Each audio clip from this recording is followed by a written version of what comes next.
What is going on, everybody? I know it's been a minute, but I'm back and want to make this video discussing and teaching some economics for beginners, for socialists who are beginners in economics. But before I do that, I just wanted to talk a little bit about what I've been thinking, what I want to create, the direction I want to go to. I was doing the standing lectures, and although it was dynamic and gave me good practice for lecturing, I really want to sit down and talk with people about ideas. And that's why I want to sit down and talk like I'm doing here. Although I'm not fully giving up the whiteboard. I have my own whiteboard here that I'll utilize in a second. But yeah, that's pretty much it. So maybe I'll do a combination of standing lectures to help me practice and sitting down and talking like this. I don't know.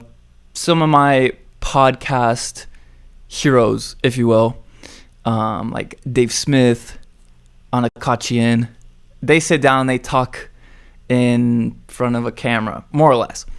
So yeah, so I think if I keep doing this, then I'll get better and practice.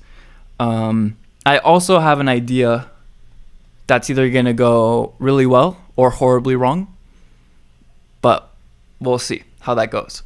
So I've been making some content, and the socialists, they love me. They can't stop commenting on some of my content. But it seems like they're confused with where value comes from, what the word fair means in terms of labor, what contracts are.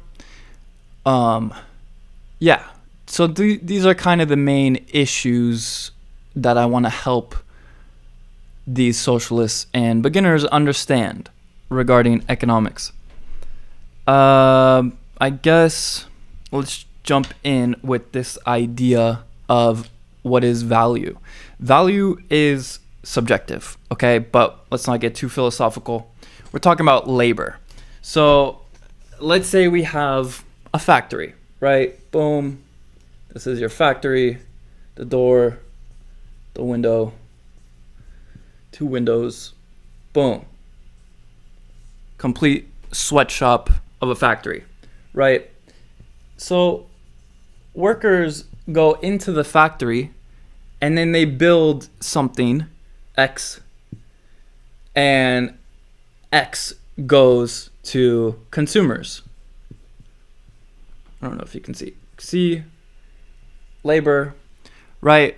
And so a lot of socialists think that, wow, look, the labor is working in the factory producing a good X that's going to consumers. Therefore, the money from the consumer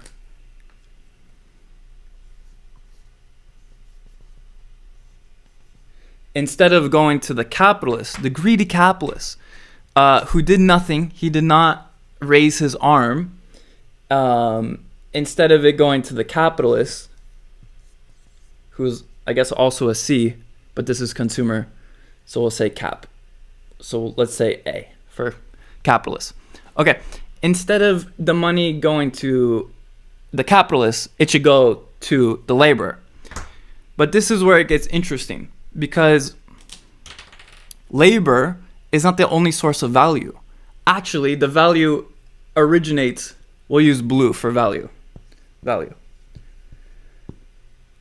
from this consumer. If he's satisfied, then he makes the exchange to buy X, right? So yes, his money is going there, it's going to the capitalist, but the capitalist had to build or produce this factory. He had to produce the materials that were utilized in the factory for the labor to use. He had to also put X onto, let's say, a boat or a bus and decide where that's going to go to in the market. So there's all these different ideas. This is the role of entrepreneurship. These are ideas, they're information, it's knowledge about where this product X is going to go and whether or not it's going to be bought. Because if it's not bought and there's no money, then the capitalist doesn't get the money, but the capitalist also is paying the labor a wage. So this is a contractual wage, thinking, of course, that he's free to choose to enter this business to work, and he's not a slave. And if he's free to own his labor, then they're free to negotiate a wage. So the capitalist has to pay the labor. He may or may not sell the product and get the money. Either way, if he doesn't get the money, then he has to spend all his money on the capital, the labor, this whole formation of a production structure. And if he does make the exchange and the money goes to him, regardless, he still has to pay the labor. So the labor is producing something of value inside this, but all the other materials, the organization, the recipe of what we're going to produce, what we're not going to produce, how we're going to produce it, is it going to be made of wood or steel, are decisions. And if this labor can do a better job at producing something than the capitalist, then he is free to make his own business and try to compete. That's what the free market is everyone is essentially self-interested to better themselves, and they're acting entrepreneurially, whether to build their own business or to take a job in the short run. But so value is something subjective from the consumers. This is different from the Adam Smith classical idea of the labor theory of value, the objective theory of value, that the value is inputted from the cost of production, yada, yada, yada, to consumers. That's what's the price. No. The price comes from the consumers, and it tells the capitalist, okay, what you're making I like, I'll buy more of, or it's too expensive, I'm not going to buy it. So that signals to the other producers, the materials you're producing are valued less than you think they are, so you have to drop your prices. So this whole chain of events of what is valuable comes from consumers. Think about like a bottle of water. It's not very expensive, but it's super important. It's super vital, necessary for life. And if you're on the beach, it may be more expensive than if you're in the supermarket where there's an abundance of water bottles. So yeah, labor is amazing, beautiful, but it's not the end of the story. It's a component. There's also capital, there's knowledge formation, knowledge creation, that are components to creating a product. And the final product is only as valuable as what it's valued on the market. If the market, which is people, consumers, and everyone's a consumer, both the capitalists and the laborers, they're buying products. If they're buying it, then there's value to it. If they're not buying it, then there's no value. I'm sorry, but you can work super hard, dig a hole, fill the hole in the desert. It doesn't mean what you're producing is something of value. So yeah, I just wanted to explain that. Hopefully that can enlighten some socialists. And I'll mention another idea that the socialists really, I thought they were more interested in truth. And in a way, perhaps they are, because everyone thinks what they believe is the truth to some degree. I mean, you have to be really crazy to like acknowledge what you believe is false and then stick to it, right? So they think that that people should be given a fair wage. I don't know what that means. What does fair mean? Obviously, they mean a living wage, but then look at the centuries prior to the 21st, to the 20th. Where were the living wages? What came along to increase more people able to live and sustain themselves? It was capital accumulation, capital formation, productivity, knowledge, the creation of knowledge. So I think that's the truth. If someone can offer a better alternative for what creates information and knowledge and recipes of the market, then please enlighten me in the comments. But I think a lot of them are resentful. It seems like a lot of the comments I did receive were like, you know, you're a part of the proletariat. You're not a capitalist, you're a slave. And I'm like, wow, like what a sad perspective to have. But, you know, to each their own. I wish them the best. I wish them a prosperous business to see actually that it's not the capitalists you should be frustrated at. It's the capital destroyers, which is the government taking money, using it to better themselves, their friends, and blow it up literally with bombs. So let's try this experiment. I don't know how this is going to go, but it could be cool. So I have 2 books here. A lot of the socialists were like, just read a book and read Marx. Shut up and read Marx. So we're going to read a little bit of Marx. And what I think would be interesting to do is open it to any page. There's no pages marked. I don't have a select page in mind. I want to open it to any page, and I want to read a sentence or a few sentences or a paragraph, hopefully not more than a paragraph. And then we'll just think about it. We'll discuss it, see if it makes sense. And we'll do the same thing with human action. And I'll aim for the middle, try to get at the heart of the book. I don't know the best way to make it look legit. Stop. Okay, opening. Boom. Nothing marked. Page 398. Oh, let's go 399. The means of labor now kill the worker. The direct antagonism between the two is at its most visible wherever newly introduced machines compete against industry driven by traditional craft labor or the old manufacturing workshop. But within large-scale industry too, the unceasing improvement of machines and the further development of the automatic system do something analogous.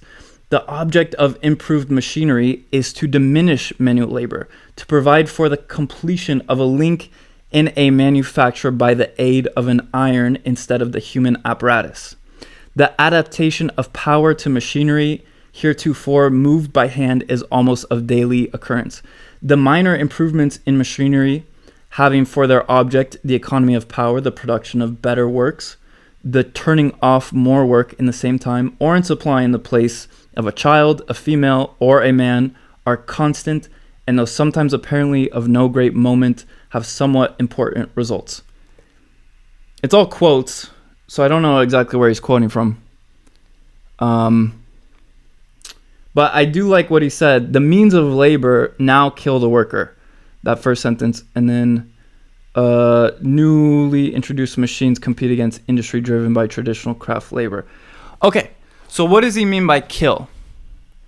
Now, maybe I'm taking this out of context, and at the risk of looking stupid, I think it's worth discussing.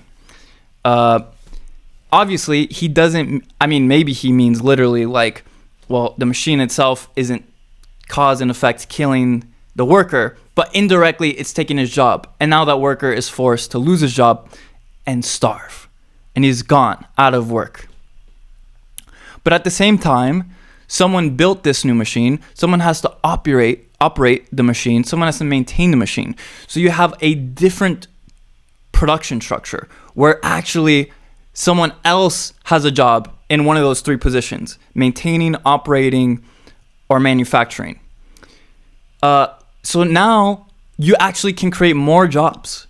There's a deepening in the division of labor. It's more complexity. Think about a doctor who, in centuries prior, one doctor for a town. Okay, he did everything. Now there's a machine that can check heart rates, or there's a machine that can perform surgeries, or a machine to check X-ray and check these things. Okay, now you have more doctors specializing in using those machines, and you just have a deepening in knowledge and the division of labor.